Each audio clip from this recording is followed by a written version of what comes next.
3, that's the cap. However big the world gets, however many islands they map, the Marines never have more than 3 admirals at once. I've always found that a strange number to build an empire on. Anyway, hello. Tonight it's all of them. Every admiral we've been shown, in order, plus the ones who nearly were, and the man who kept turning the job down. If you're anime only, a bit of this runs ahead of where the show currently is. No ambushes, but consider yourself warned. Subscribing helps if you fancy it. Not going to keep asking. The admirals are the reason I stopped reading the Marines as the good guys, in a nicer uniform, and I was about 14 when that landed, and it's never quite left. So there's some bias in here. Fair warning on that too. Right, the chairs. The first time the word Admiral properly lands in this series, it doesn't land as a rank. It lands as a warning. Sabaudi. Sentomaru is stood there in front of a crew who have just done rather well for themselves, and he tells them what's about to walk onto the island. The world government calls these 3 the greatest military powers, and he is one of them. That's the line.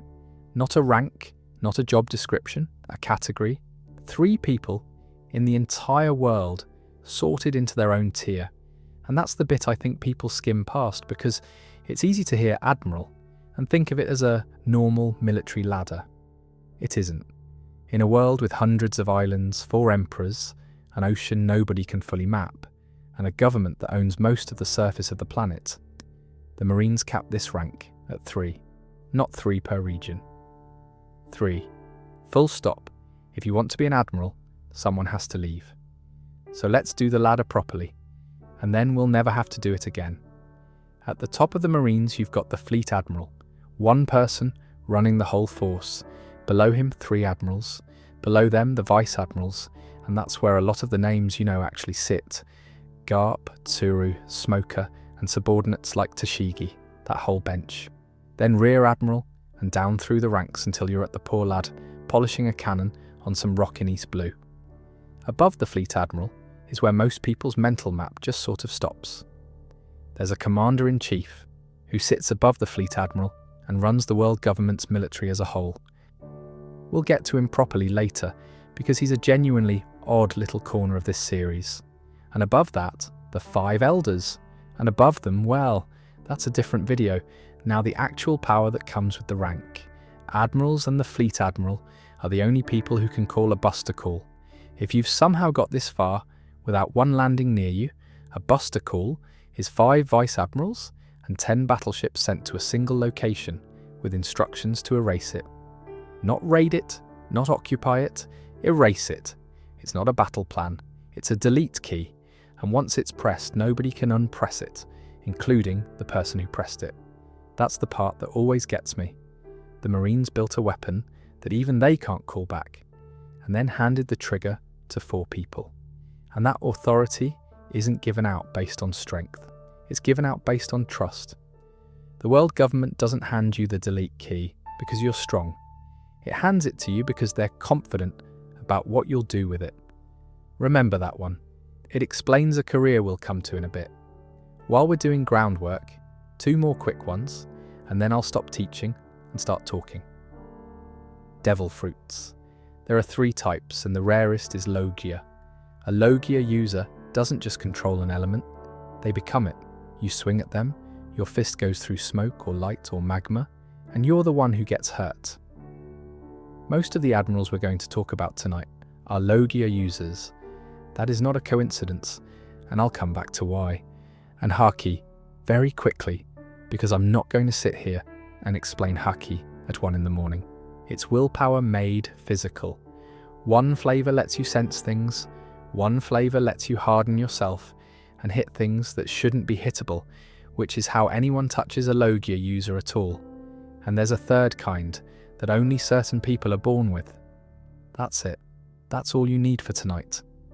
Right. Now the fun stuff. Most admirals have a code name, and most of those code names are a colour plus an animal. Aokiji is blue pheasant, Kizaru is yellow monkey, a Kainu is red dog, a pheasant, a monkey, and a dog. If you grew up in Japan, that combination isn't 3 random animals. Those are Momotaro's companions.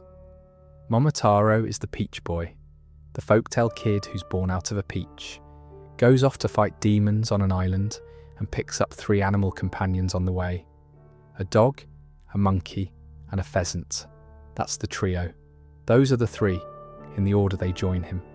So the world government's greatest military powers are, structurally, the sidekicks from a children's story. Which raises a fairly obvious question about who the Peach Boy is meant to be. And I'll be honest, I don't have a clean answer for you. I've heard good arguments. I've also heard some absolute nonsense. But once you know it, you can't unknow it. And every Admiral name in the series reads slightly differently afterwards. The colour thing goes deeper than the names too. Each original Admiral's fruit matches the colour in their alias. Aokiji is blue and controls ice. Kizaru is yellow and controls light. Akainu is red and controls magma. Fujitora is purple and controls gravity and wears a purple yukata. Ryokugyu is green and controls plants and has green hair. It's not subtle. Oda isn't trying to be subtle. And then, because he clearly enjoyed himself, he ran the colour down into the uniforms. Every Admiral wears the same white justice coat, and the cuffs are colour-coded to their alias. Blue cuffs on Aokiji, yellow on Kizaru, red on Akainu. It's the sort of detail you'd never notice on your own, and then can never not see. Here's my favourite one though. Every single Admiral is drawn as a real Japanese actor. Kuzan is Yusaku Matsuda, Borsellino is Kuniya Tanaka, Sakazuki is Bunta Sugawara, Isho is Shintaro Katsu, Aramaki is Yoshio Harada. These are real men, all of them legends of Japanese film, most of them from that era of gritty 70s and 80s cinema, and Oda has essentially cast his Admirals rather than designed them. He's not doing a vague homage either. You can put the photographs next to the panels and it's the same face, which means when you're watching Kizaru drift about being annoying, you're watching an actor Oda picked specifically because of what that face means to a Japanese audience. That's a level of craft that I find genuinely lovely. And it's a running thing across the whole rank. We'll bump into it again with a couple of people who aren't Admirals at all, which turns out to be a small mystery in itself. Now, how do you actually become one of these? For most of the series, the honest answer is that we didn't know. You presumably work your way up. Sengoku did. Garp could have. Zephyr did. And we'll get to him. But after the Summit War, 2 of the 3 chairs emptied at once. And the Marines did something they'd never done in front of us before. They ran a world military draft. They went outside their own ranks, outside the Navy entirely, and conscripted people. 2 men who had never worn the uniform got handed Admiral's coats, not promoted, drafted, straight into the second highest rank in the Navy, past every officer who'd spent 30 years earning it. I've always found that a bit mad. Imagine being a Vice Admiral who's given his entire adult life to this organisation, who's fought at Marineford, who's lost people, and the 2 open seats above you get filled by strangers. That has to sting. Nobody in the manga ever complains about it out loud, which I think tells you something about how these people are trained.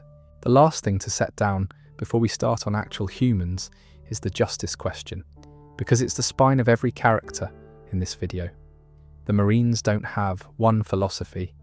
They have a spectrum, and each Admiral picks a spot on it and gives it a name. Absolute justice, lazy justice, unclear justice, humane justice. These aren't fan labels. The characters say them out loud, about themselves. This is an organisation where the top officers have each privately worked out what the word justice means to them personally, and then just gone off and done that. Which is a completely insane way to run a navy when you lay it out like that. And it's why the same rank produces a man who bows to a king he wronged, and a man who melts a boat full of evacuating civilians, on the off chance one of them was a librarian. Same coat, same authority, same 3 chairs. I've got a take on all this, and it's this. The 3 at a time rule is the best world-building decision in the entire series. And it's got nothing to do with power levels. It's scarcity. If there were 40 admirals, an admiral would be a guy. Because there are 3, an admiral is an event. When one of them appears, the story stops and reorganizes itself around them. Sabaody, Dressrosa, Wano, Egghead. Every single time, the whole arc changes shape because one man in a white coat has turned up. Oda could have given the Navy an endless supply of heavy hitters. Instead, he gave them 3 and made every single one of them a person with a name, a face borrowed from a dead film star, and an opinion about right and wrong that they've had to live with. Right, that's the furniture. But we should probably start with the man who was running all of this when we first met them. Here's a small thing that took me an embarrassingly long time to notice. We never actually saw Sengoku be an admiral. By the time we meet him, he's already Fleet Admiral, sat behind a desk, eating crackers, being enormously tired at Garp. So my brain filed him under management, which meant that for years I completely failed to register that he held one of those 3 chairs in the era of Goldie Roger, when the sea was arguably at its most dangerous. He didn't get the top job because he was a good administrator. He got it because he was one of the 3 strongest men in the Navy. Start at the beginning. Sengoku is from the South Blue, and he joined the Marines about 56 years ago at the age of 23, alongside 2 other recruits, Toru and Monkey D. Garp. Sit with that for a second. 3 kids sign up on the same intake. 1 becomes Fleet Admiral. 1 becomes the Marines' greatest strategist. And 1 becomes the only man alive who can back Roger into a corner. Whoever was doing recruitment that year should have retired immediately, because they were never topping it. He came up under Fleet Admiral Kong, and once he made Admiral, he got the sort of jobs that go to admirals. When Shiki and Roger collided at the Ed War, and that whole stretch of ocean went sideways, Kong sent Sengoku. That's the era he belongs to, not our era, the one where the giants were still walking around. Now the fruit, because it's ridiculous and I love it. Sengoku Eita the Hito no Mi model Daibutsu. He turns into a giant golden Buddha, not a metaphorical Buddha, an actual, enormous, gilded Buddha statue, and he floats slightly, and he fires shockwaves out of his open palms. That's a mythical Zoan, which makes him the odd one out among the admirals. Almost everyone else in this video is a Logia. Sengoku is a man who turns into a religious icon and slaps people with it. And what really sells it is that he plays it completely straight. There's no wink, he doesn't enjoy it. He transforms into a shining golden god of serenity, and he still looks like he'd rather be at home. Which brings us to Marineford. And since it's going to come up in almost every section from here, let's do it once, properly, and then leave it alone. The Summit War of Marineford is the event the entire first half of the series has been walking towards. The Marines capture Port Gasti Ace, who is Whitebeard's 2nd Division commander, and though almost nobody knows it, the son of Gold D. Roger. They announce a public execution. They announce it deliberately in the papers, because the point isn't the execution, the point is bait. They want Whitebeard to come. And Whitebeard comes with his whole fleet and every ally he's got, and the Marines meet him with everything they have, including all 3 admirals at their own headquarters. That's the war. It's a trap that both sides walked into knowing it was a trap. Sengoku planned it. Sengoku ran it. And Sengoku is the one who does the coldest thing in it. Because at the moment the whole plaza is watching, with the world's cameras pointed at that scaffold. He stands up and tells the entire planet who Ace's father was. Every living person watching finds out that Roger left a son, and the reason he does it, the reason he chooses that exact second, is to break Ace, to let the boy hear the whole world call him a demon's child while he's knelt there in chains, to take away any last shred of the idea that anyone out there might be on his side. That's the nice one. That's the reasonable one. The one who gets exasperated and eats crackers and shouts at Garp. He's the one who does that. It stays with me, that bit, because Sengoku isn't presented as a villain, and I don't think he is one.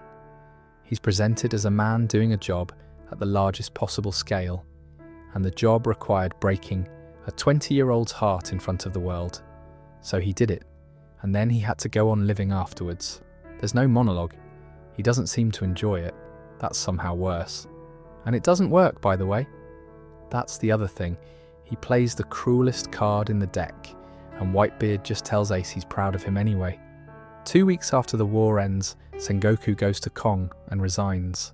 That's the bit I find most interesting about him. And it's very quiet. The Marines technically won at Marineford. They killed Ace, specifically Akainu who dealt the fatal blow. Whitebeard was ultimately killed by Blackbeard's crew after the Marines had brutalised him, and they held the field. By any scoreboard reading, that's a victory. And the man who planned it took a fortnight to think about it and then handed in his coat. Kong was disappointed and let him go, and told him that his record and GARPs would be left untouched, because those two names recruit better than any poster the Navy could print. Which is a genuinely brutal thing to say to a man who has just quit over what he'd done. Fine, go, we'll keep using your face. And on the way out, Sengoku made a recommendation. He told Kong that Kuzan should be the next Fleet Admiral. That single sentence is a hinge. Everything in the modern era swings on it. If Kong simply says yes and appoints him, there's no succession crisis, no duel, no defection, no absolute justice regime, and quite possibly the world looks entirely different right now. Instead, the recommendation goes in, someone else wants the job, and the whole thing goes off a cliff. We'll get there.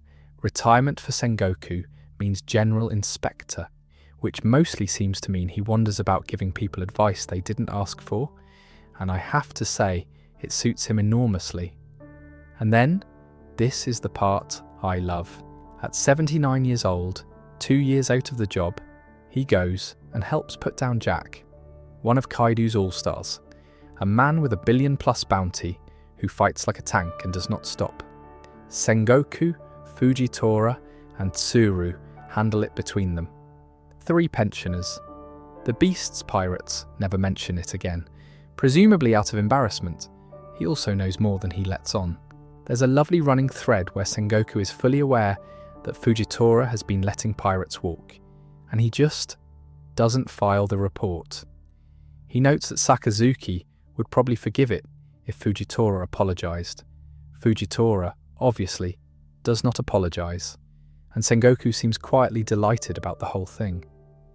Fun fact for you, and it's a design one. Oda drew a literal golden Buddha for the character whose entire personality is stressed middle manager. The serene one. The enlightened one. The one whose face, in about 90% of his panels, is doing the expression of a man who has just been told there's another problem. I like Sengoku a great deal more than the story ever asks me to. And it's not because he's kind, because he demonstrably isn't. It's because he's the only person we've ever seen in charge of the Marines who looked tired. Everyone else at that level is certain. Kong is certain. Sakazuki is certain in a way that could power a small city. Sengoku just looked like a man carrying something heavy who decided that putting it down would be worse than carrying it. And then, eventually, he put it down anyway. He's also, I think, the last Fleet Admiral who understood that the Marines were meant to protect people rather than win. The moment he walks out of that office, that idea walks out with him, and it doesn't come back.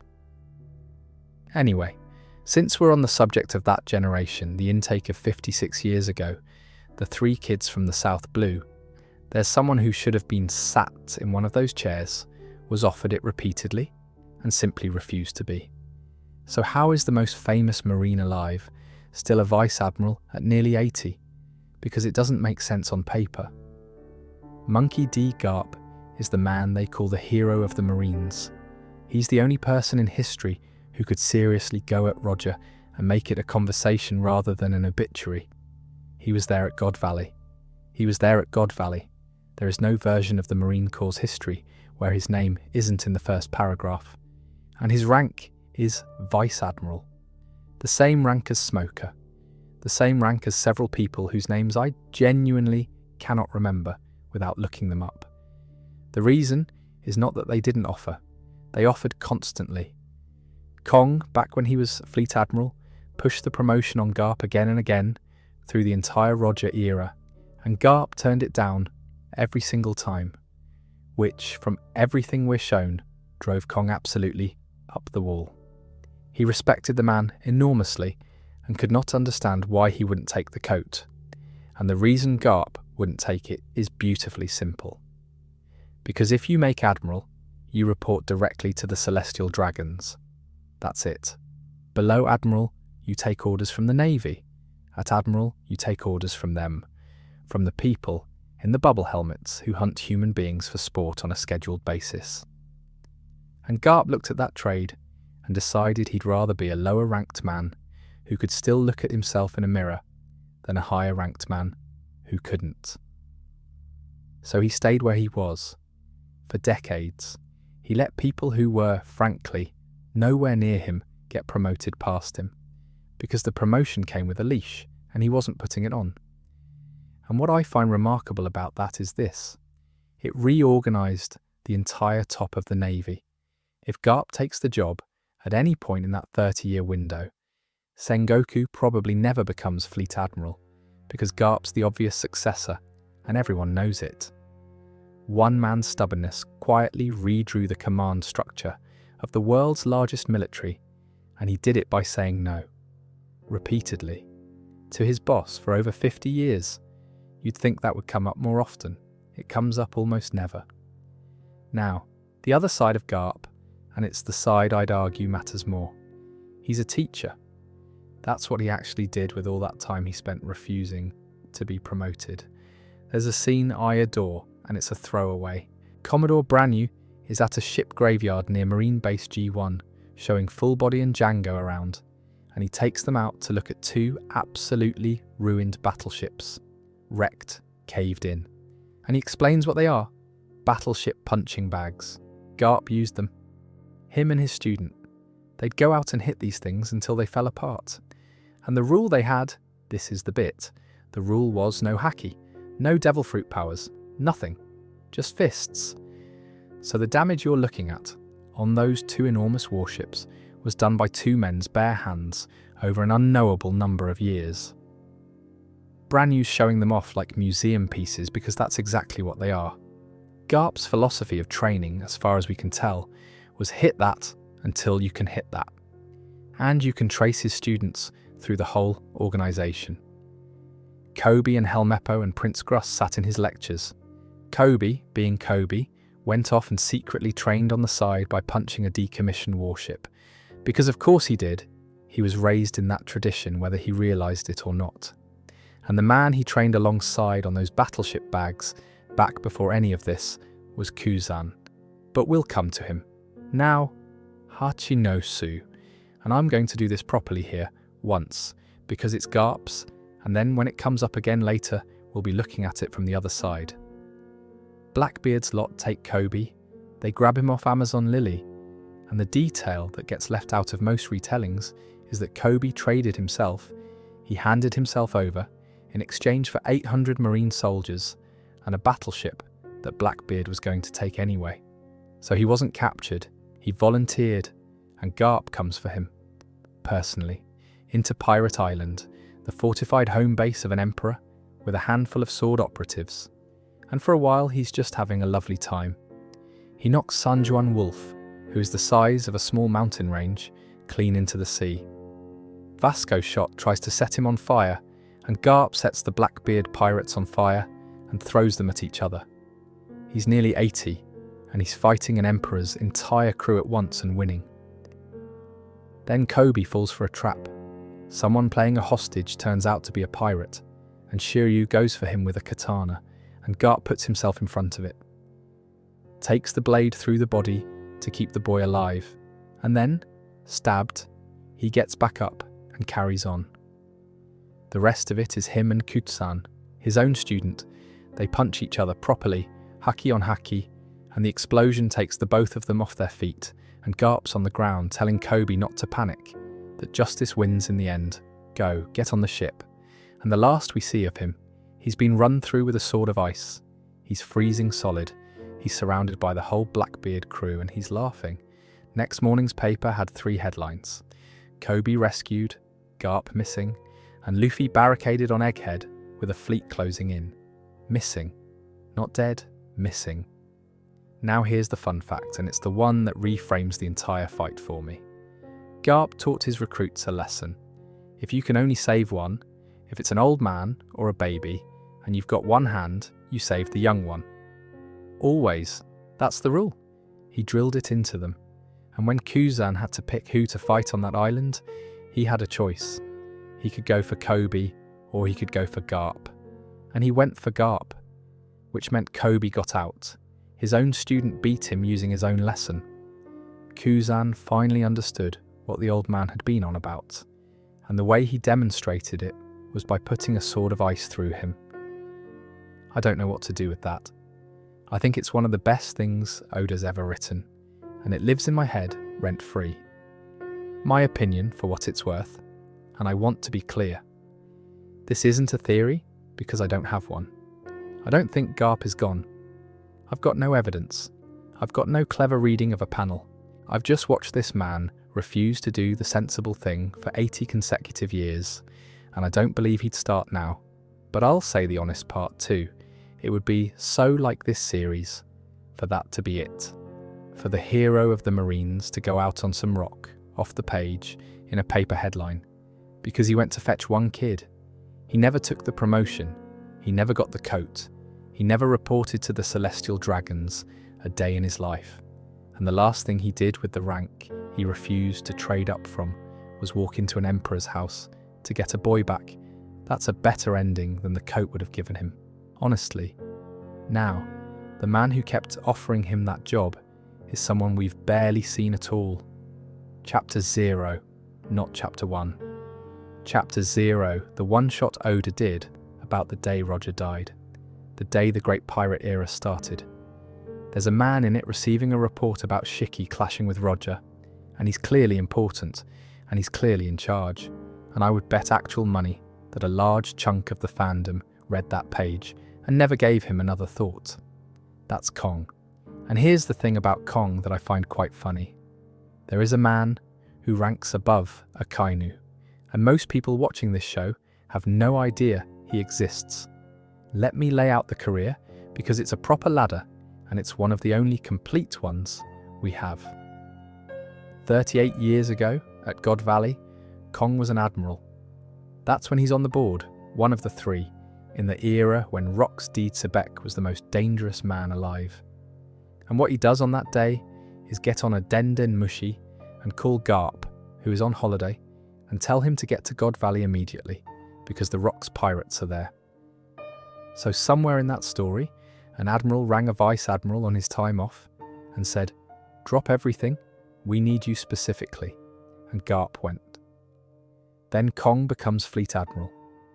That's him during the back half of Roger's era. He's the one running the navy through the Ed War. The one who sends Sengoku out to deal with it. The one who later becomes Commander-in-Chief of the world government. And then he goes up again to Commander-in-Chief of the world government. That's the rank above Fleet Admiral. It's the top of the whole military structure of the world government. Not just the Marines. Sakazuki, sat there being the most powerful man in the Navy, has a boss, and the boss is a bloke you probably couldn't pick out of a lineup. Quick correction while we're here, because it's all over the internet, and it's wrong. Kong is not one of the 5 elders. He's not on that council. Commander-in-Chief is its own thing, sat between the Fleet Admiral and the elders. Whoever started that rumour, I hope they're well, but they're wrong.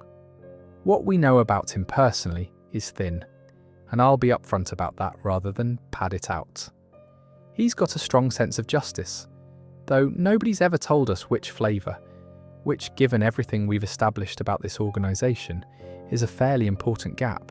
He respected Garp enormously, kept offering him Admiral, kept getting told no, kept being annoyed about it, and when Garp and Sengoku both walked out after Marineford, Kong let them go, and made a decision I keep turning over. He left their records untouched. didn't strike them, didn't demote them posthumously, didn't quietly edit them out of the archive, because their names are the single best recruiting tool the Marines have. He was disappointed they were leaving, said so, and then immediately started thinking about how to keep using them. He also reassigned Garp to train new recruits, and gave Sengoku the Fleet Admiral job, which, when you look at it from a distance, is a man making absolutely sure that the two people who quit on principle stayed inside the building. That's not sentiment, that's management. He and Sengoku are on good terms, mind. There's a nice little moment of the two of them just having a pleasant chat at Mary Joy's on the day Sengoku retires. Two old men who've known each other for a long time, one of whom has just handed in the job of Fleet Admiral, having a natter. Now, the part I actually find fascinating, which is the part we don't have. If Kong was an admiral 38 years ago, and Sengoku was an admiral in that same broad era, who was the third? Because there's always three. That's the rule. It's been the rule the whole time.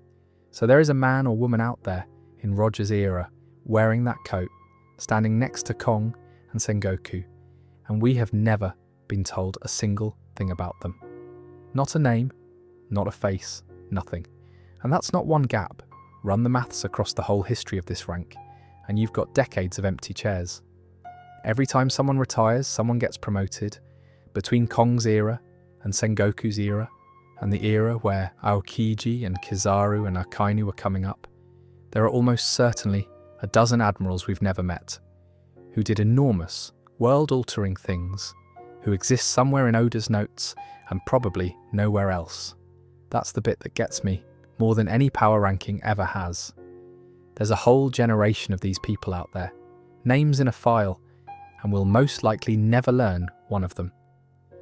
There is one bit of speculation about Kong I'll pass along, because it's fun, and because I want to be clear, it's speculation rather than dress it up as evidence. Kong doesn't have a scar under his left eye, and the running joke about the monkey family is that they all have something on the face.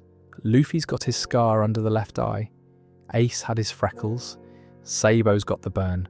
So people looked at Kong, saw a stitched scar over the left eye, noticed he's an enormously powerful old marine, and went, hang on, Monkey D. Kong, is it true? Almost certainly not. Is there any actual evidence? None whatsoever? Is it delightful to think about at 1 a.m? Absolutely. And the reason it survives as a theory isn't the scar. It's that Kong's insistence on Garp reads slightly differently if you imagine it as a dad who won't stop asking his son why he's not doing better at work. A couple of small things about him while we're here, because there aren't many, and they're nice. His beard is a mountain. Needs review. Literally, the white hair and beard are styled into the shape of the character for mountain, which is one of those Oda details that's hiding in plain sight in every panel he's ever appeared in.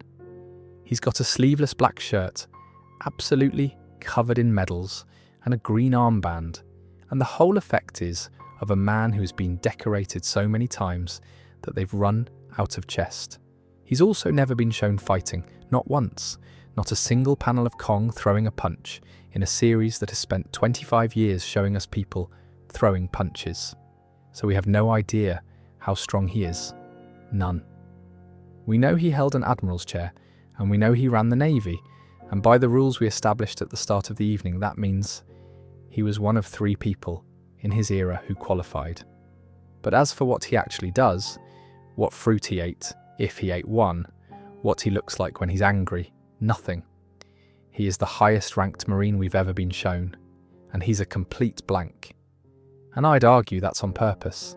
The man above the man above the man is meant to be unreadable. If you saw him fight, he'd become a power level, and the whole point of him is that he's a level. The other thing worth mentioning is that Garp had problems with him too. Obviously. Garp has problems with all his superiors. He had them with Kong 27 years ago, and he had them with Sengoku right up until the day they both walked out, which paints a fairly amusing picture of the Navy's back office. The most famous Marine alive spent his entire career being magnificently difficult to everybody who outranked him, and every single one of them kept trying to promote him anyway. There's something almost sweet about Kong in that. He spent 30 years being told no by a man who wouldn't respect his authority, and he never stopped asking, and when Garp finally quit, Kong made sure his record stayed clean. The thing about Kong, though, is that he's a structural character. He exists so that we understand the shape of the pyramid, so that when Sakazuki does something terrifying, you know there's a level above him that let it happen. He's not a person, really. He's a ceiling. And I think that's the point. The Marines have a top, and then above the top, there's another top, and above that, there's a council of 5, and above them, there's something else entirely. Every time you think you found the person in charge, there's a door behind them. Kong's the first door. Although there is one admiral from around that era, we do actually know a great deal about, even if technically he doesn't count. Picture an old man with a machine where his right arm should be. He's sat somewhere quiet with a drink, and around him are Marines, real ones, trained, decorated, loyal, except they aren't Marines anymore, because they walked out of the Navy to follow him, and they call him Sensei, and they die for him, and eventually some of them do. That's Zephyr. And before we go any further, he's not canon. Film Z isn't part of the main story.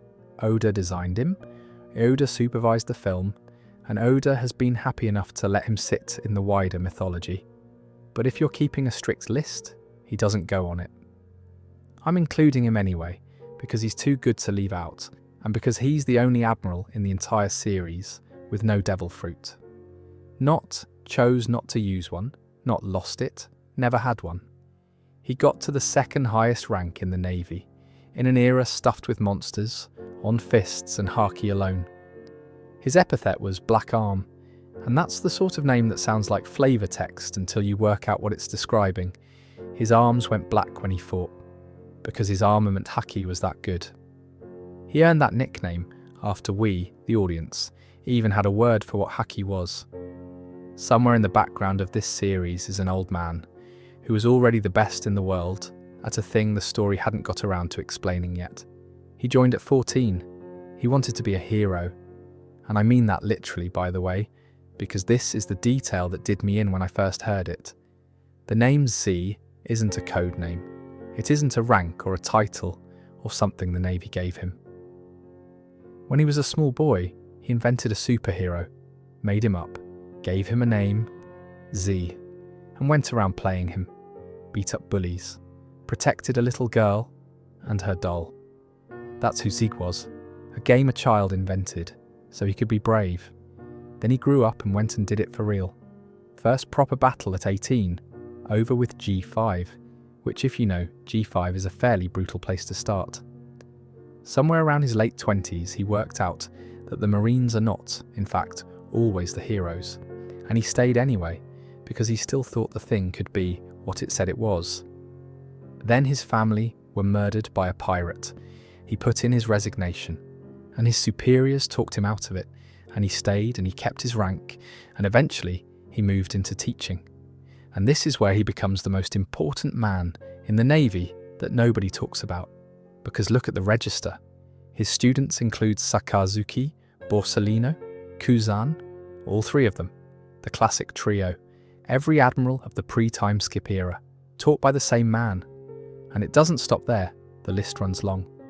Momonga, Onigamo, Doberman, Yamakaji, Hina, Smoker, Ein and Bins.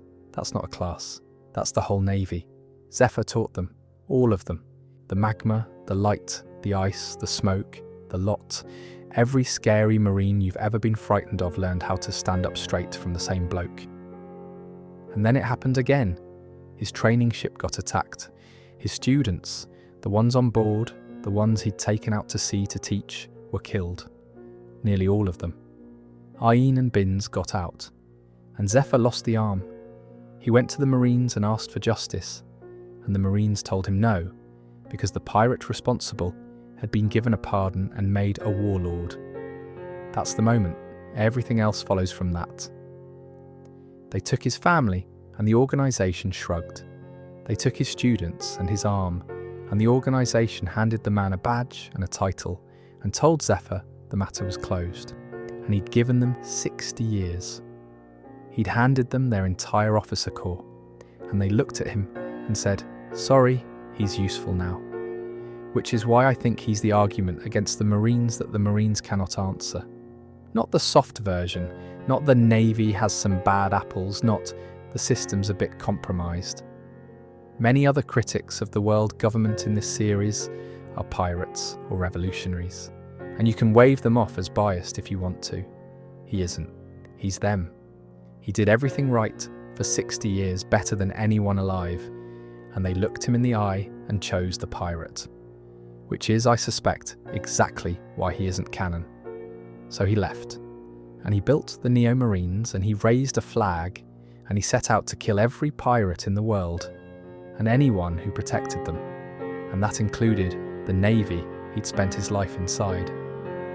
They gave him a new arm eventually, a great mechanical thing called the Battle Smasher, 4 claws, a hidden gun made of sea stone. Sea stone.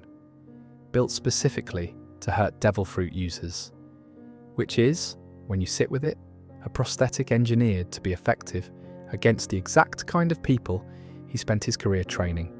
And the end of it is that Kizaru kills him, his own student, and Kizaru says goodbye, respectfully, first properly, like you'd say goodbye to a teacher, and then mortally wounds him. Kizaru, who is not a sentimental man, apparently wished it hadn't had to be him. But at the meeting where they discussed the defection, he said the necessary thing without a flicker. Z is an enemy now. Deal with him. Garp and Sengoku, who were too old to have been his students, but who followed his career and looked up to him, both had good things to say about him regardless. He dies fighting Kizaru on purpose to buy his people time to get away. And he does it under the name he made up when he was 6. That's the part I can't put down. He'd had it his whole life.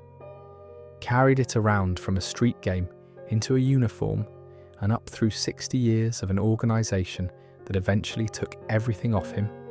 And at the end, when they told him the man responsible was untouchable, he went and got the name back out of the drawer and used it for the opposite thing. Same name, opposite reason. And I don't think he ever noticed. And that takes us to the 3 men everyone actually pictures when you say the word Admiral. He arrives on a bicycle. That's how we meet the first Admiral in this series. Not on a warship, not descending from the sky, not through a wall. A very tall, very tired man cycles onto Long Ring Long Land, has a chat, has a nap, freezes a rabbit, and then very nearly kills half the crew for no particular reason, before wandering off again. I'd argue that's still the best introduction any of them ever got, and it worked because of the bicycle. If he'd arrived like a threat, he'd have been a threat. Instead, he arrived like a bloke, and then turned out to be a natural disaster with a sleep problem. And the gap between those two things is where the whole character lives.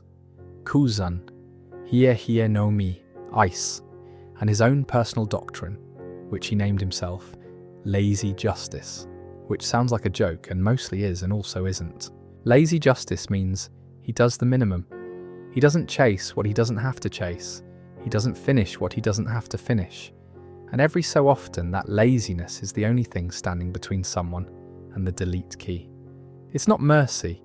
He'd tell you that himself. It's just that he can't be bothered. And every now and then not being bothered is the most moral thing anyone in the Navy does all decade. So let's do O'Hara, because it's his and because it's going to keep coming up. 22 years ago, there was an island of scholars. That's all. Librarians, researchers, academics, people whose entire life's work was reading. And they made the mistake of studying the void century, the 100 years the world government has erased from history, and the government found out. So the government pressed the button we talked about earlier. Not for a fortress, not for an emperor, for a library, and they did it thoroughly.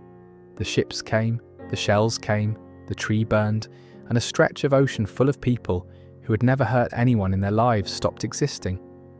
There was a giant there, Jaguar D. Saul, who'd defected because he couldn't stomach it, and he's got a little girl with him, 8 years old, and he's trying to get her out. And Kuzan is the one who catches them. He freezes Saul, that happens, let's not soften it. He freezes his own former colleague solid on that beach because Saul stood in the way, and that's the job. And then he looks at the 8-year-old and he lets her go.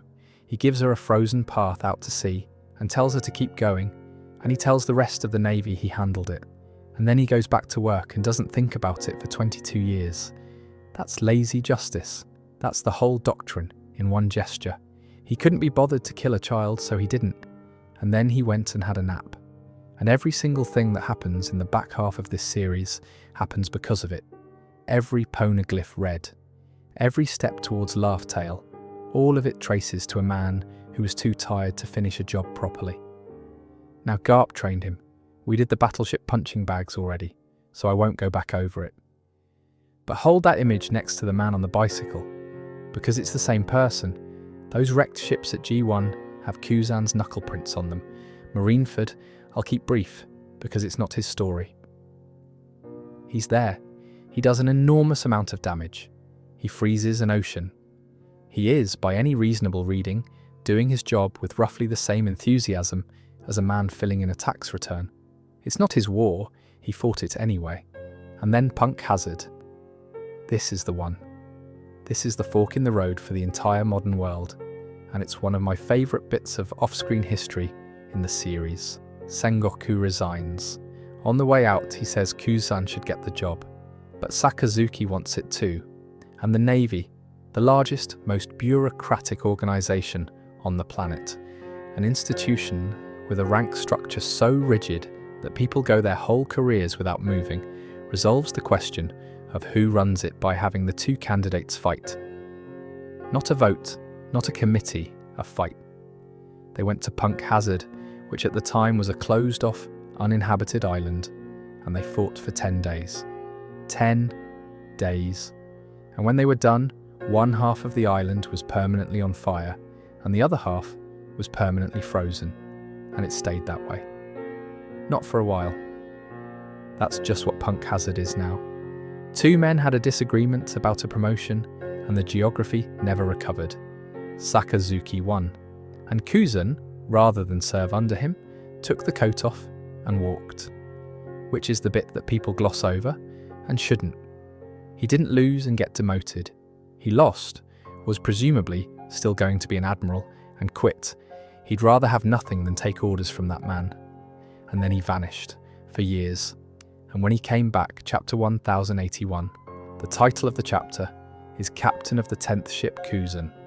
He's in the Blackbeard Pirates, not travelling with them, not observing them. He is a titled captain in the crew of the man who is arguably the worst human being on the ocean. There's a flashback of him joining, and Blackbeard asks him about the man with the burn scar, which is the same figure Kid was on about at the end of 1.0. The man marked by flames. So whatever Kuzan is doing over there, it's connected to something the story hasn't shown us yet. And then Hachinozu, which we've already been through, from Garp's side, so I'm only going to give you Kuzan's. He had a choice. And what's easy to miss is that the choice was his. Nobody assigned him Garp. He looked at that beach, saw his old teacher and the boy, and picked the old man, knowing exactly what that meant. The anime did something lovely with it, and it's the sort of thing you'd never catch live. When he charges, all you see is his shadow going over the rubble, and for a handful of frames, that shadow becomes his younger self, and then his admiral self. 2 breaths of steam come out of his mouth, and the first one forms the Marine logo, and the second one forms the Blackbeard Jolly Roger. And when he and Garp finally connect, there's a single impact frame of the two of them as young men, and then 2 more of them low-fiving each other as officers. He put a sword of ice through the man who taught him to throw a punch, and the animators put their entire relationship in the frames nobody's meant to see. So, the question everyone's got, and I'll do it fairly, is he a mole? The case for Sengoku personally recommended him for the top job, which is not nothing. He let Robin go. He let Kobe go deliberately, using Garp's own lesson. He very clearly did not want to be there. He was a member of sword-adjacent conversations at one point, And the man he serves is the single most dangerous person alive, so someone probably should be inside. The case against, he's been there for years. He's got a rank. He fought his own teacher and left him for dead, and the ice is still in him. At some point, he's playing a long game, and he made a choice, become the same shape. And the only thing separating them is what we want to be true. My honest position, and I know it's not the popular one, I think Kuzan is secretly a good guy, might be the fandom refusing to accept that people compromise. That's what I think. Not that he's evil. I don't think he's evil. I don't think he's ever been evil. I think he's a man who's never once in his life been able to summon the energy to do the hard right thing, and who spent 40 years mistaking that for a philosophy, and who has now drifted so far downstream on it that he's put a blade through the only person who ever gave a damn about him. Lazy justice saved Nico Robin. Lazy justice also got him here. He's also the only one of the original three who isn't still in the job. Which brings us to the one who never left. I want to start this one with Sentomaru. Not Kizaru, Sentomaru, the big lad with the axe and the enormous chin, who most people remember as a mid-tier obstacle from Sabaudi, and then forgot about for a decade, because it turns out he's the way in. Everything I understand about Borsellino, I understand through him. But we'll get there. Let's do the man himself first. Pika Pika no Mi. Light. He is light. He moves at the speed of it. He attacks with it. And there is no meaningful counter to it in the entire series except being the kind of monster who can hit light itself. Sabaudi is where we learn this. And I still think it's the most brutal thing that's happened to the Straw Hats. Not the most tragic. The most brutal. Because it isn't a fight. A fight implies an exchange. Kizaru turns up alone, in a suit, does not appear to be trying particularly hard, and takes the crew apart with the general demeanour of a man doing the washing up. Zoro can't touch him. Luffy can't touch him. Rayleigh has to intervene personally, and Rayleigh is the Pirate King's right hand. And the line he gives, while he's doing it, speed is weight. That's it. That's the philosophy. He says it in that dragged-out, faintly bored voice, and then proves it, and then wanders off. Now the personality, because it's a magic trick. Kizaru's whole thing is the shrug. He drifts. He complains mildly. He asks questions he already knows the answer to. He calls himself unhurried, and everyone treats him like the least dangerous man in the room, which is insane, because he's the fastest thing on the planet. And the casting is doing that on purpose, by the way. He's drawn as Kuni Tanaka, a real actor, and a beloved one, who spent his career playing genial, harmless, slightly daft men. Nice blokes. The one in the background you don't worry about. That's the face Oda picked for the fastest man alive. Deliberately. And it's the best constructed joke in the series because the face has been telling you the truth the entire time, and you've been reading it as comedy. He isn't a monster. He was never a monster. He's a nice bloke. That's the problem. And his justice, the name he's got, the one that stuck to him, is ambiguous justice, which sounds like a cop-out, and I'd argue is the most precisely chosen phrase of the lot. Because Kizaru doesn't have a moral position. He has an absence of one, and he's cultivated it deliberately. He follows orders. That's it. That's the entire system. And the reason he follows orders isn't loyalty, and it isn't cowardice. It's that following orders means he never has to decide anything, and if he never decides anything, then nothing that happens is his fault. Which is also, I'd argue, exactly why he never went for the top job. Look at it. That seat came open, 2 of his colleagues went to war over it and permanently ruined an island in the process. Kizaru, who is by any reasonable measure their equal, who was not a candidate, didn't put his name in. He didn't even seem tempted, because Fleet Admiral is the job where you decide, and he doesn't do that, which is why I'd put him down as the saddest man in the Marines, and I'd defend that. Sakazuki believes something. Kuzan couldn't be bothered. Fujitora fights. Kizaru found a way early, and it worked, and it was clever to never be responsible for anything he did in his life. Just follow the orders. Just be the cog. Don't decide. Right, now let's ruin it. Because Oda spent 1,000 chapters letting us think Kizaru was a shrug in a suit, and then he showed us the man's actual life. Young Borsalino, before any of this, visited Vegapunk. This is decades ago. He walks in, he has a look at the blueprints for the island Vegapunk is designing, the blueprints for Egghead, and he takes an interest, the way you take an interest in a mate's mad project. They were friends, actual friends, not colleagues. And Sentomaru was a boy in a village with a bear problem, and Kizaru came to sort out the bear problem, and he found this kid, and he took him with him. Vegapunk made him his bodyguard, taught him how to fight. Personally. This is a man who effectively raised a child and then trained him himself, which is not a thing a person with no attachments does. So, Egghead, and I'll do this once properly. Vegapunk learns too much. He gets into the Void Century, the same thing that got Ohara erased, only this time, the man with the forbidden knowledge is the government's own chief scientist, and he's about to broadcast it to the world. So the world government decides he has to die, and they send Kizaru, not a random admiral.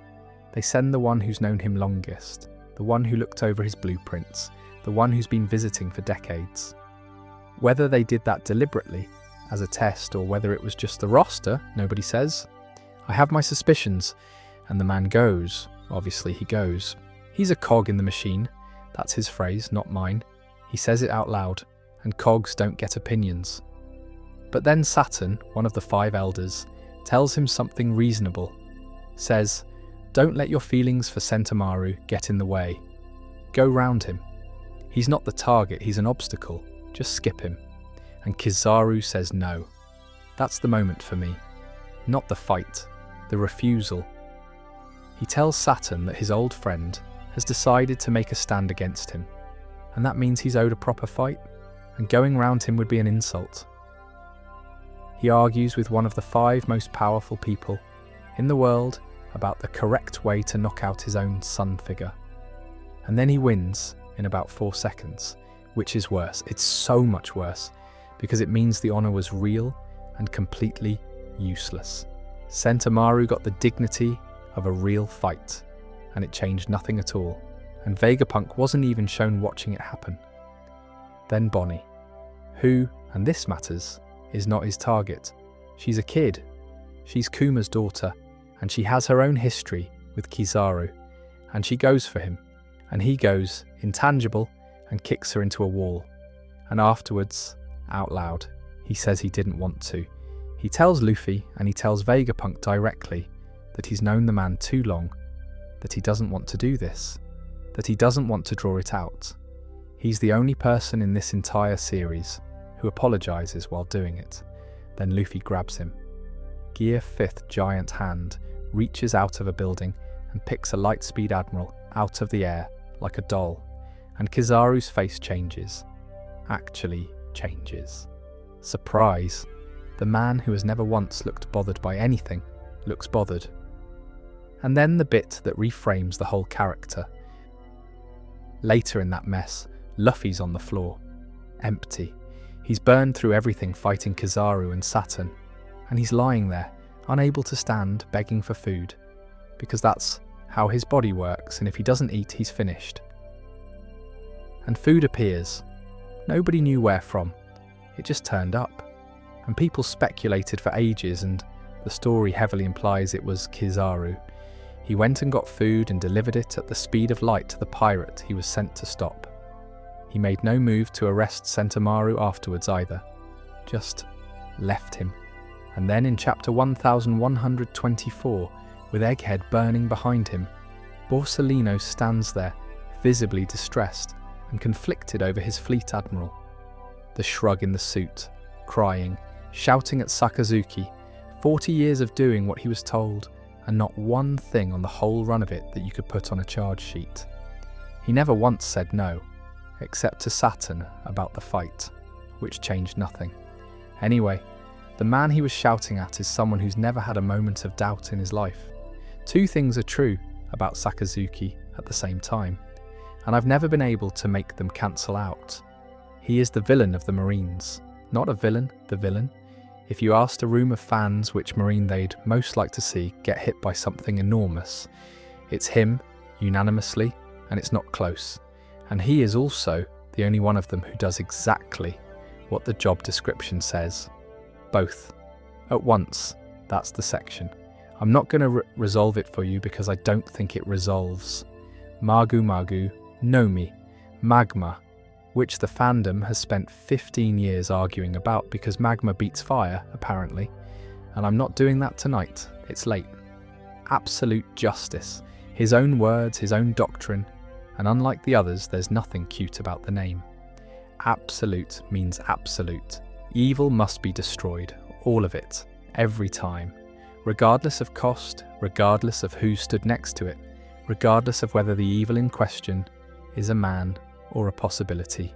So, O'Hara. Not the island, we've done the island. One act, his. While that place was being erased, a civilian ship was leaving. Evacuees. Ordinary people who happen to live there, getting out, the way the Navy's own procedure says they should. And Sakazuki sank it. Not because there was a scholar on board, because there might have been. Because one of the archaeologists might have got aboard unnoticed. And a mite was enough. That's the whole man, right there, decades before we meet him. He did the arithmetic, a boat full of definite innocence against the possibility of one guilty person, and the arithmetic came out clean, and he did it, and I have never once seen any indication that he lost a minute of sleep. Marineford then, and I'll only take his parts because we've done the war. He executed his own men. Deserters, Marines who broke and ran when Whitebeard turned up, which fair enough, and he killed them himself, in front of everyone, and explained that a Marine who runs is worse than a pirate. He manipulated Squad, sat there and lied to a man who trusted Whitebeard like a father, wound him up with a story about betrayal and sent him off to put a knife in the old man's chest. That's not brute force. That's craft. People forget that Sakazuki is clever, because he's got the face and the voice of a blunt instrument, and it's the single most dangerous thing about him. And then Ace, I don't need to describe it. You've seen it, or you haven't. But I want to name what actually happened, because it gets flattened into a Kainu killed Ace. And that's not it. Ace was free. He was out. The execution had failed, the cuffs were off, he was leaving with his brother, and it was over. And Sakazuki said something about Whitebeard, and Ace turned around because he was 20, and he loved the old man. That's what killed him, not the fist, the bait. Sakazuki got him to stop walking. That's a choice. That's a man looking at an escaping target and choosing the sentence that will make him turn around. And then Punk Hazard, which we've been through. The 10 days, the island, the coat. From his side, there's one thing worth adding, and it's that the world found out. That duel is famous. It's not classified. It's not a rumour. Every person on the ocean knows that the man running the Navy got there by fighting for it and winning.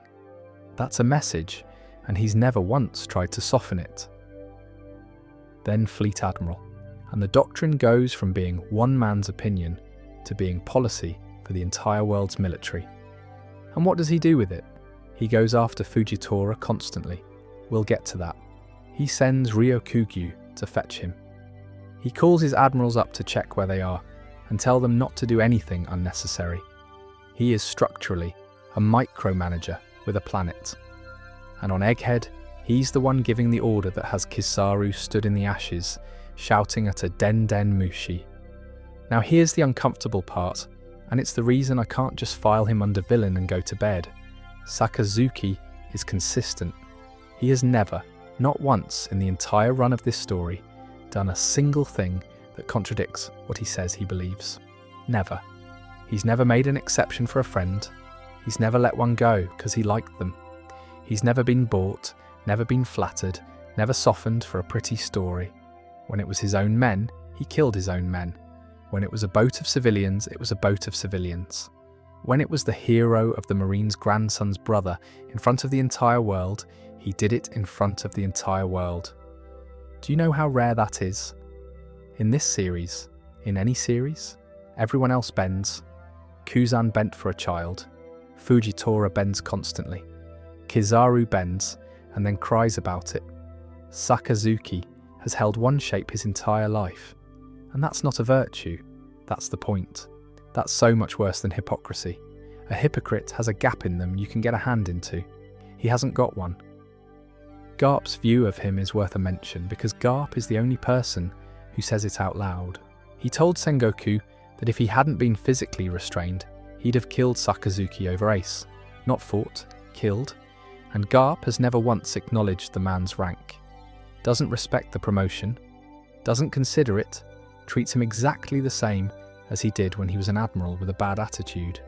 And Sakazuki, for his part, has never shown Garp a scrap of respect either, largely because Garp shares a bloodline with Dragon and Luffy. And in Sakazuki's arithmetic, that's a mark against him. The hero of the Marines and the head of the Marines despise each other, and it's never once discussed. Fun fact, and it's a casting one, and it's perfect. Sakazuki is Bunta Sugawara. Sugawara was the face of Japanese Yakuza cinema. Decades of it. He built an entire career playing violent men with rigid personal codes. Men who'd kill you without raising their voice because the rules said so, and who'd have been genuinely baffled if you'd suggested they were the bad guy. Oda cast that face as the head of the Navy.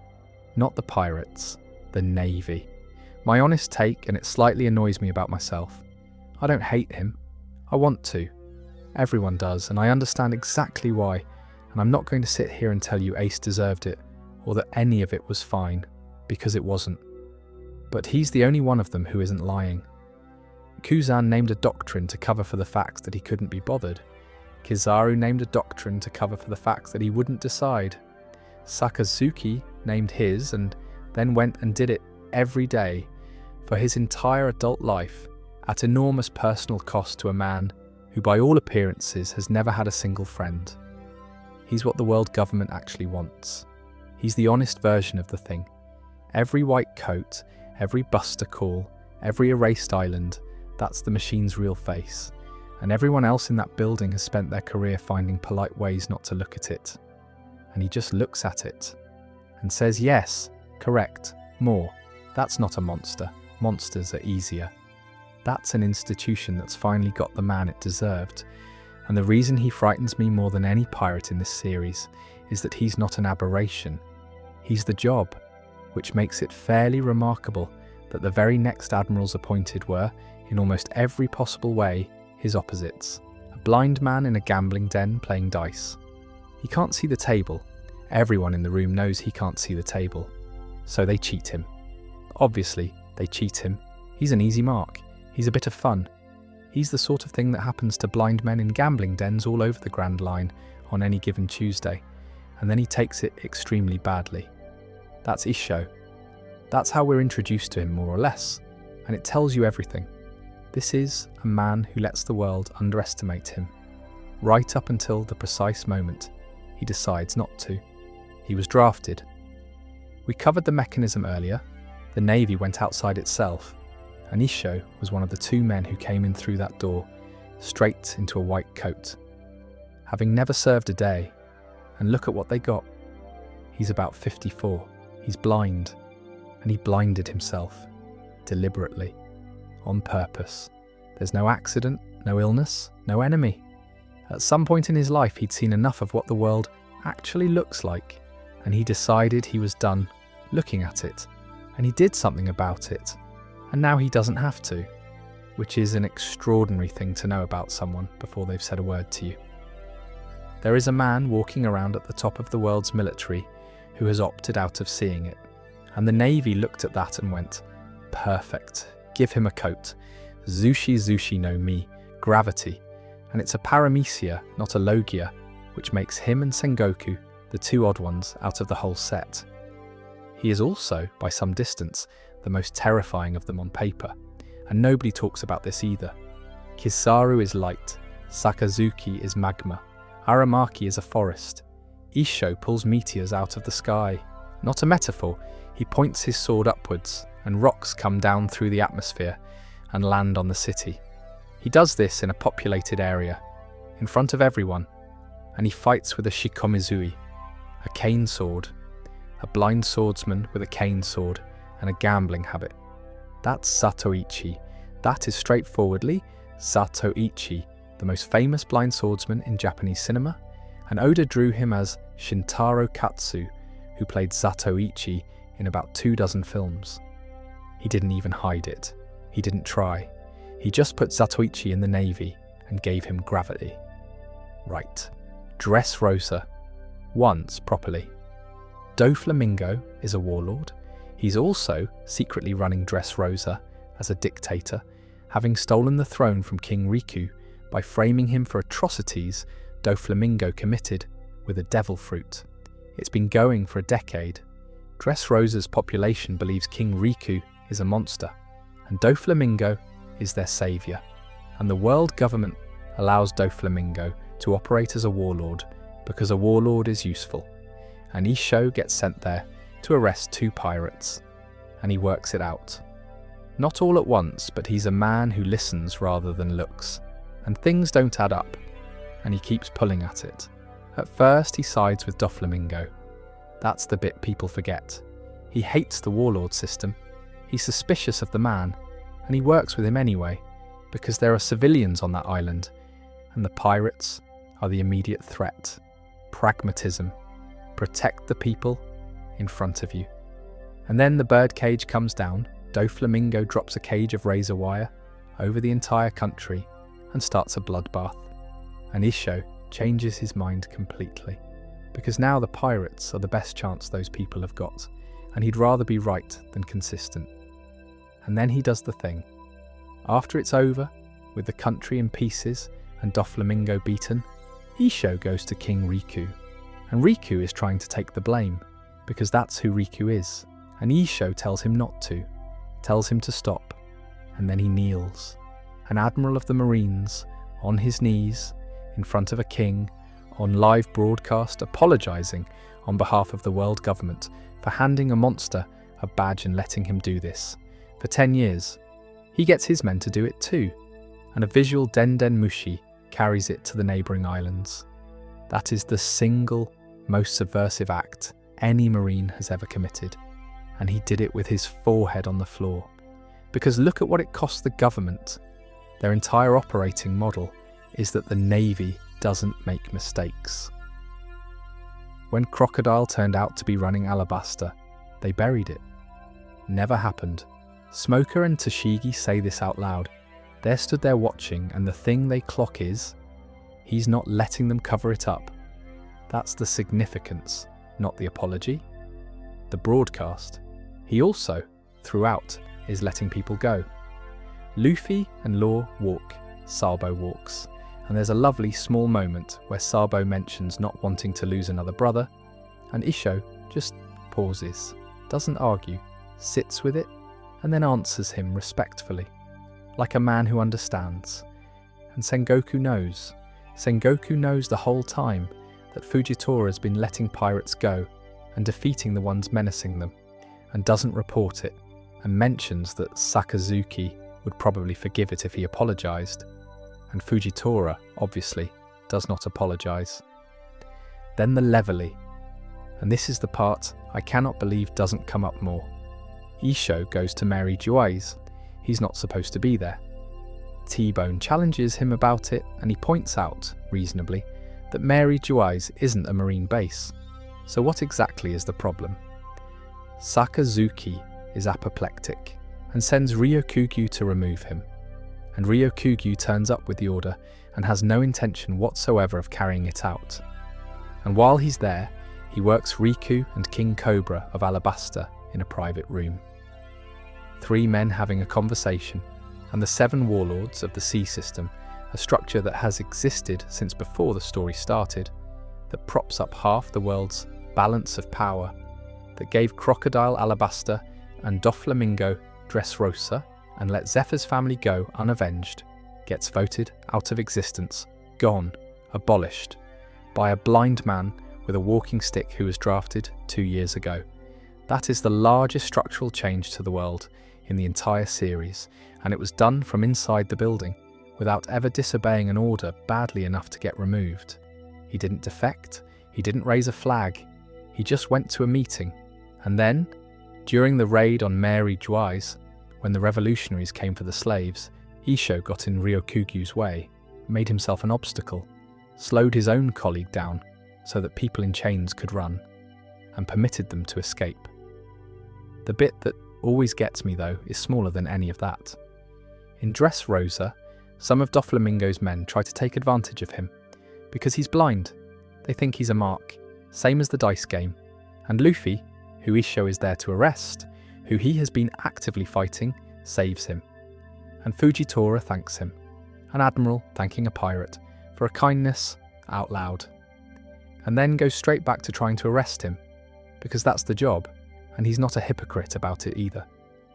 He's my favourite, if that isn't already obvious. Not my favourite to watch fight, not my favourite design. Favourite, full stop. And it isn't the kindness, it's the gambling. Because his whole thing is that he bets. He bets on people. He flips a coin and lets it decide. And everyone reads that as a quirk, a little Zatoichi flourish, but it isn't. It's a philosophy, and it's the exact opposite of absolute justice. Sakazuki eliminates possibility. He kills the maybe. Isho stakes everything on it. He looks at a world he's chosen not to see, and he bets that the people in it will do the right thing. And he does it knowing he'll lose sometimes. And he does lose sometimes. And he bets again.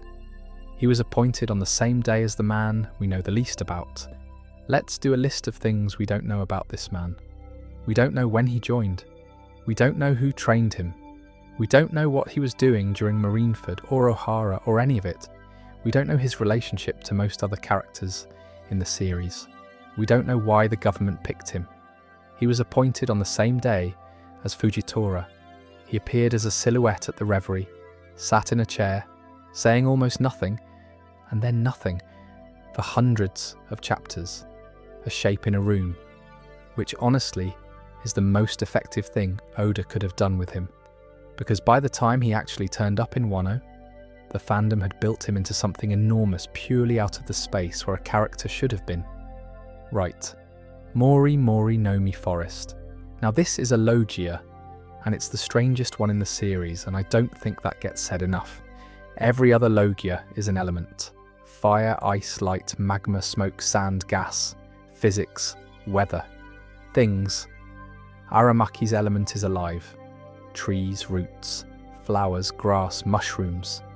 He's not a man who controls plants, he becomes them, which means he's the only logia user whose body is made of living organisms. And he's got an argument about it, and I have to admit it's a good one. He reckons his is the purest logia of the lot, because logia is meant to be nature, and what's more nature than a forest? The others are just weather. He's life itself. He can make life out of nothing, which is a slightly insane thing to be smug about, and he is absolutely smug about it. He also hasn't eaten in 3 years. 3 years he just stopped. He photosynthesizes, and he draws water in, and that's it. That's his whole intake, sunlight and moisture, like a very large houseplant that can kill you. He's completely healthy. Not hungry, not weak, not diminished in any way. He simply doesn't do food anymore. I find this so much funnier than it should be. Everyone in this series is obsessed with eating. Luffy's entire physiology runs on it. And there's an admiral wandering about who solved the problem by becoming a garden. And he flies, not with wind, not with gravity, not by turning into light. He grows an enormous flower out of his own back and spins it like a propeller. He carries a sword too, a straight-edged katana. No guard, no sheath, red hilt, gold on the end. And we know absolutely nothing about it. Not the name, not the grade, not where it came from. It's just there, on his hip, in every panel, being a mystery nobody's bothered to solve. Now, what he actually does. At the Levely, he stood next to Fujitora, demanding that the world government tell them where Dragon is hiding, and getting told no. and then he's the one sent to fetch Fujitora out of Mary Joire's, arrives with the order from Sakazuki in his hand, and ultimately doesn't do anything about it. Which is a strange small moment, and I'm not sure what to make of it. He idolizes Sakazuki. He carries out an order badly on purpose. Both. And then Wano, which we do hear once. The war's over. Kaido's beaten. The country's a wreck and the survivors are digging themselves out. And it's the closest thing to a happy ending anyone's had in that place in 20 years. And Ryokugyu walks in. Off the books, by the way. This isn't an assignment. He went on his own initiative to take Luffy's head, because he wanted Sakazuki's approval. Sakazuki actually rang him mid-approach to ask where he was, and told him not to do anything unnecessary, and Ryokugyu told his boss to relax. He gets to Udon, where the Beast's pirates are being held, and covers the whole prison in flowers. Beautiful, apparently. Bright. And then he drains them, roots into the bodies, and out comes the water, and what's left is a prison full of dried husks. He drains Queen with his roots, and tells him to surrender, saying it would look bad if an admiral got beaten by mere commanders. He does King as well. 2 all-stars with billion-plus bounties, both of them, effortlessly, though in fairness they'd just been through a war and hadn't healed. Then he complains about the sake, says it's not fermented properly, which, for a man who hasn't eaten in 3 years, is a bit rich. Then he takes on Raizu, Shinobu, Inuarashi, Denjiro, Nekomamushi, Kawamatsu, and Momonosuke all at once, and holds the advantage over all of them until Momonosuke gets a grip on his powers. Yamato hits him in the head with a full-force advanced haki strike, and he's impressed by it and admits it hurt and is otherwise entirely unbothered. And then there's the doctrine, and this is where I stop finding him funny. Discrimination creates solace. That's his line. Not a paraphrase, that's the thing he says. His position is that prejudice is necessary, that society requires a bottom, and that people at the bottom, knowing they're at the bottom, is what keeps everyone else comfortable. And countries that aren't affiliated with the world government, Wano for instance, don't have human rights. Not fewer rights, none. That's the legal reasoning he's operating under, and he says it out loud. He said he'd kill thousands of people to get one head. There's nothing to unpack there. There's no tragedy underneath it. No friend he had to hurt. No cost he's carrying. He looked at the machine and decided he agreed with all of it, including the ugly parts. Especially the ugly parts. And he wants his boss to notice, and then Shanks stops him. From outside the country, Ryokugyu is stood in Wano with the survivors of a war in front of him, and a burst of Conqueror's Heiki reaches him from a ship that isn't even in the same landmass, and it goes through him like a bell. He stays conscious. That's not nothing, most people don't. Everyone should give him that. But it paralyses him for a moment, it visibly rattles him, and then he leaves. He gets on with it and goes, and on the way out he admits something that I think is the most interesting sentence he's ever said. He acknowledges grudgingly, hating every syllable of it, that Kaido's mere presence was enough to keep the Navy out of Wano entirely.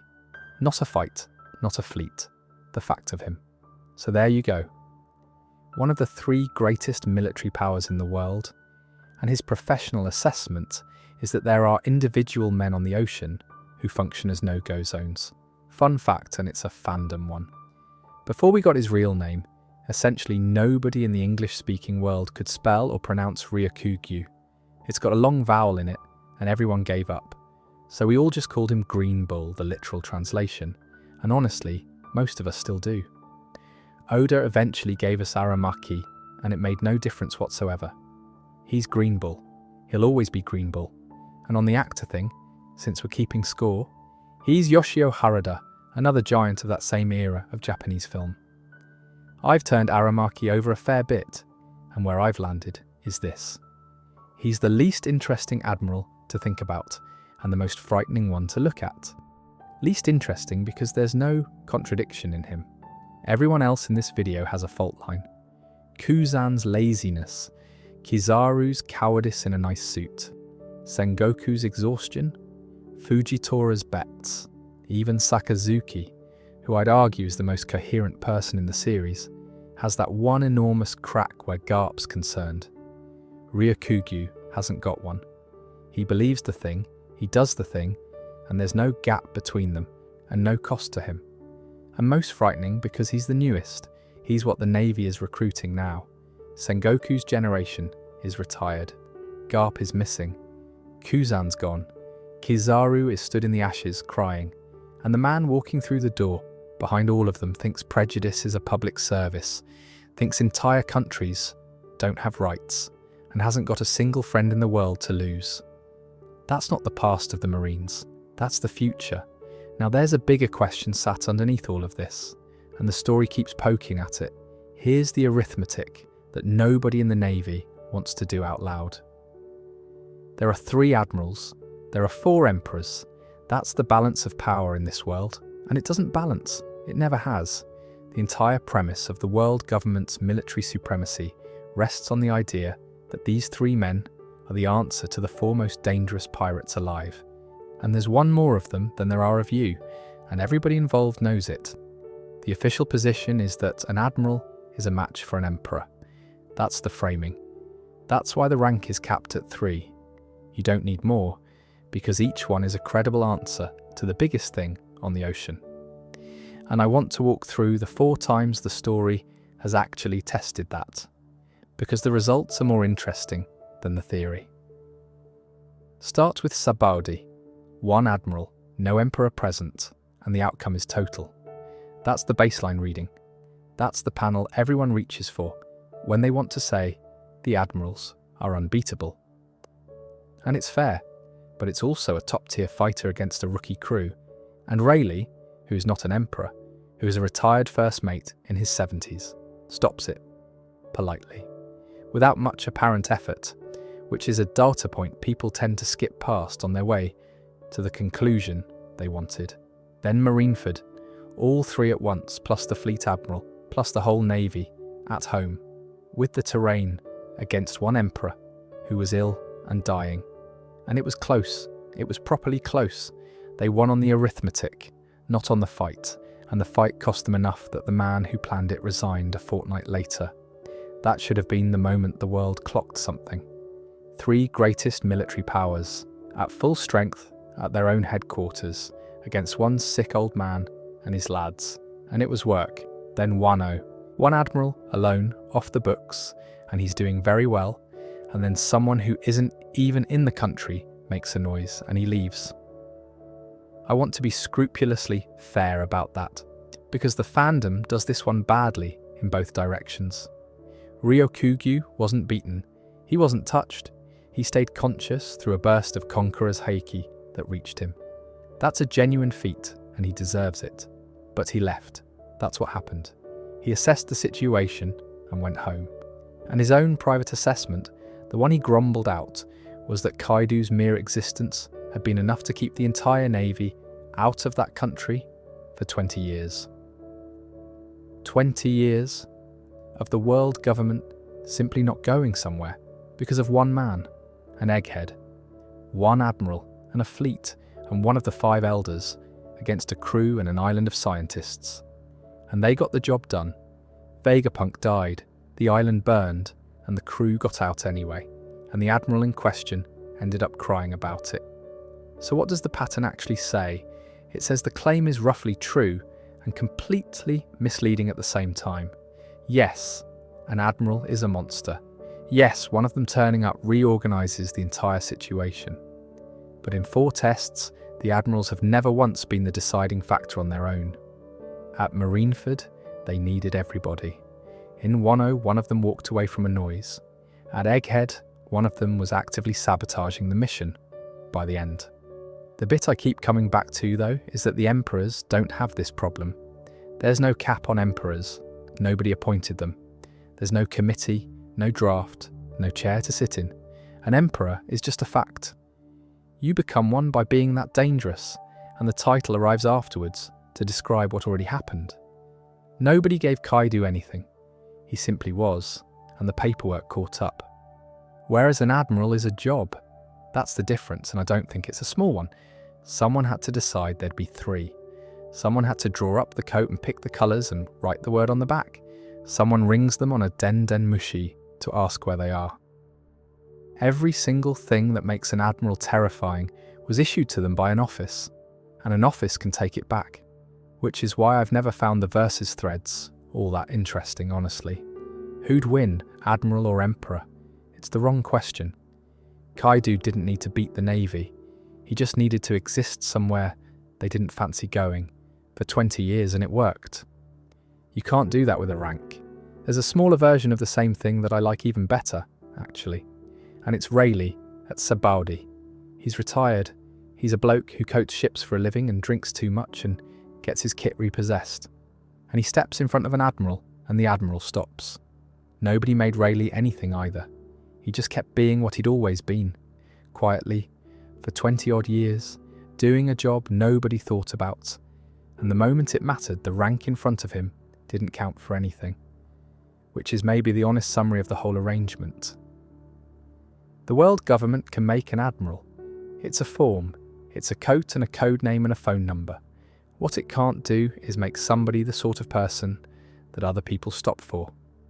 That has to happen on its own, out there, over years, and no office anywhere has ever worked out how to issue it. Now, this is my favourite corner of the whole subject, and it exists entirely because Oda can't help himself. Remember the rule from earlier? Colour plus animal. That's the Admiral naming convention. And it's iron. It's how you know what you're looking at. Except there are people walking around with those names who are not admirals. Meet Gion, Vice Admiral. Her alias is Momusagi, Peach Rabbit.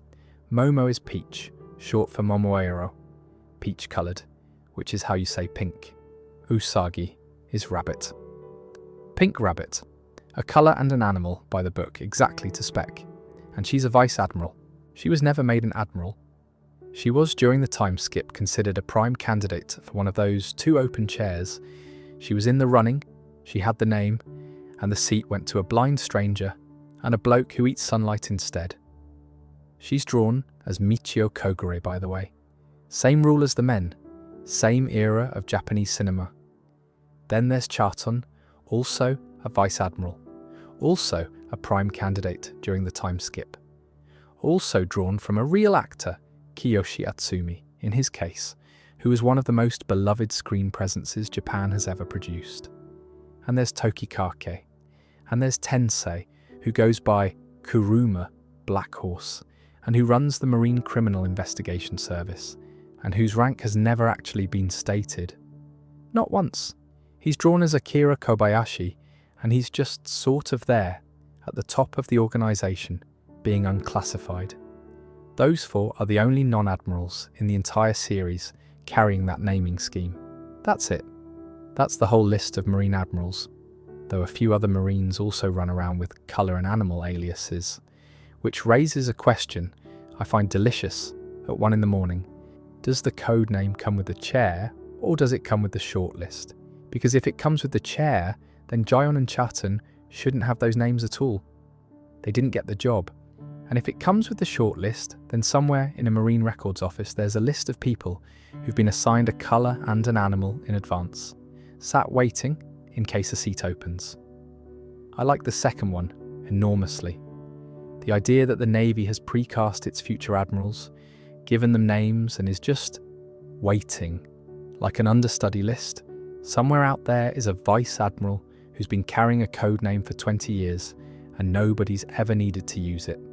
Now, the Zodiac thing. And I want to be clear before I start. This is fan speculation. It's not confirmed. Oda's never said a word about it. And I'm not presenting it as anything other than a lovely pattern that somebody noticed. Here's the observation. Line up every colour and animal marine and check them against the Chinese zodiac. Ox, Ryokugyu. Green bull, tiger, Fujitora. Rabbit, Momusagi. Horse, Kuruma. Monkey, Kizaru. Dog, Akainu. Boar, Chaton. 7 of the 12. Straight off, an Aokiji is a pheasant rather than a rooster, which doesn't fit. until you remember that the pheasant is there because of Momotaro, and the folk tale outranks the zodiac. Same with the bull instead of the ox. Oda bent them to fit the Peach Boy first, which leaves rat, dragon, snake and sheep empty. 4 blanks. Now is it real? Probably not. Genuinely probably not. You can find patterns in anything if you squint, and animals are common, and Oda likes animals. I'd put it at fairly unlikely. But I want you to sit with the fact that there's a dragon slot open, in a series where the leader of the Revolutionary Army is named Dragon, and where his father, Garp, was offered an admiral's coat over and over again, and turned it down every single time. I'm not saying anything. I'm just saying it's there, and it's 4 a.m. somewhere, and someone noticed. Here's what I actually take from all this. And it's not a theory. It's that the Navy is enormous and old, and full of people we'll never meet, who are nearly the most powerful men and women in the world. Gion is a real person, with a real career, and a real name held in reserve, and she came second, and we know almost nothing about her. I want to do a proper video on the Vice Admirals at some point, actually. There's a whole evening in Suru on her own. Charton the same. Tensei's been running an entire investigative branch this whole time, and we don't even know what rank he holds. There's a 3rd admiral in Kong's era who has no face. There's a whole generation between Kong and Sengoku that exists as a gap. I used to find that frustrating. I've come round on it, actually, because that's what makes the world feel like a world. If Oda had drawn every admiral in history, the rank would be a list. Because he didn't. It's an institution. Something with an archive and a filing system and 100 years of people in it, most of whom never got a chapter and never will. Somewhere in that building there's a personnel file with a colour and an animal on it, and no photograph, and I wonder about that filing cabinet more than I wonder about half the characters who actually got panels. There's a chair with nobody in it, and I don't think enough people have noticed. Well, no, that's not quite right. There are 3 admirals right now: Kizaru, Fujitora, Ryokugyu. The roster is full, and the paperwork is in order. But look at the state of it. Kizaru is a man who has just watched his oldest friend die by his own hand, knocked out the boy he raised, fed a wanted pirate at the speed of light, and then stood in front of a burning island crying and shouting at his fleet admiral. That is not a functioning employee. That's a man in the last chapter of something. Fujitora has spent his entire tenure undermining the organisation that drafted him. He abolished its most important system. He lets pirates go as a matter of routine. He obstructs his own colleague to help slaves escape. His boss loathes him and has already sent someone to remove him from a building once. That relationship has a shelf life, and everyone involved knows it. And Ryokugyu is fine. Ryokugyu is going to be there for 30 years. So realistically, there are 2 chairs coming open, and the Navy has been rebuilding its bench for a decade. Let's look at who's actually on it. Smoker's the obvious one, and I don't buy it. He's got the pedigree. He's been chasing Luffy since Logue Town. He's a Logia. He's incorruptible, in a way that's rare in this organisation. And that last bit is exactly the problem. Smoker has openly defied the government's line about a dozen times. He said the quiet part out loud on Dressrosa. He's the wrong kind of good. From the government's point of view, he's the kind that talks. They'll never give him the key. He'll retire a vice admiral, and he'll be fine with that, because he's basically Garp with a worse temper. Hina's from a similar background, and she's been at it just as long. Competent, calm, not a zealot, not a liability, which is either exactly what they want or exactly why they haven't bothered. I can't call it. Drake. I have no idea what to do with. He was a rear admiral. He went undercover as a pirate for years. He's an ancient zone, and the fact that Sword exists at all, a unit whose members formally resign from the Navy so they can operate without the government's permission, is the single strangest thing about the modern Marines. That's an internal faction that had to leave the building to do the job properly. That should be enormous news, and everyone's very quiet about it. I'll do a whole thing on Sword another time because it deserves one. And then there's Kobe, because Kobe's the one the story is genuinely building. He was a cabin boy, peeling potatoes on a bandit's ship in Chapter 2. Garp taught him personally. He trained in secret by punching a decommissioned warship, because he'd absorbed that whole philosophy without anyone spelling it out for him. He's got observation haki. He made captain, then vice admiral candidate territory, then sword. And on Hachinozu he traded himself personally, for 800 soldiers and a battleship. That's an admiral's decision, made by a boy who was terrified of a fish 200 chapters ago. And I'll be honest with you, I think that's exactly why he'll never get the coat. Or rather, I think he'll be offered it. And I think the moment he's offered it, he'll be stood in the same room Garp stood in 60 years ago. And he'll be told the same thing Garp was told. Take this, and you report to them. And that's the scene, isn't it? That's the whole thing coming round. Garp taught him the lesson about saving the young one, and Kuzan proved he'd learned it. And the last lesson, the one Garp taught by refusing a promotion for 30 years and never once explaining why, is the one Kobe's going to have to sit through on his own. Whether he says yes is a completely different question, and I don't know. Garp said no because he couldn't stomach the celestial dragons. Kobe might say yes for exactly the opposite reason, because the only way to change the thing is to be inside it, high enough up to matter. Which is Fujitora's argument, and Fujitora's argument works. That's the uncomfortable bit. The blind man who took the coat has done more damage to the world government structure than the Revolutionary Army has managed in 20 years, and he did it by going to a meeting. So there's the actual question, sat underneath every one of these chairs. Is it better to refuse the thing, like Garp, and keep your hands clean and change nothing? Or take it like Isho and get your hands filthy and abolish the warlords? Or take it like Borsellino and tell yourself you're a cog and find out at the end what that cost? 3 answers, all from men who were offered the same coat. And here's my last thought on the succession, and then I'll leave it alone. I don't think the Marines get another Sengoku. I don't think that's on the table, because Sengoku's generation joined an organisation that they believed protected people and spent 50 years finding out otherwise, and the finding out is what made them interesting. Nobody joining now has that illusion to lose. Ryokugyu certainly never had it. He walked in the door with his eyes open and agreed with all of it. The next admirals won't be disillusioned men. They'll be men who never had illusions. I'm not sure that's better. One more thing before we wrap up, and it's a small one, and I've been saving it because it's the sort of detail that only really lands when you've got nothing else to do with your brain. The coat. Every Marine officer above a certain rank wears the same white coat, draped over the shoulders, never actually with the arms in the sleeves. And on the back, in enormous characters, it says one word. Justice. Not Marines, not a crest, not a division number, not a name.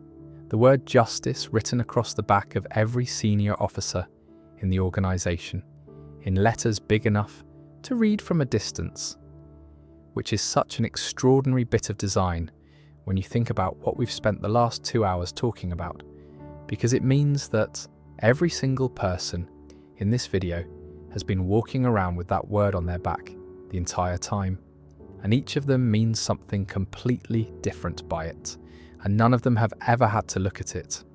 That's the joke. You can't read your own back.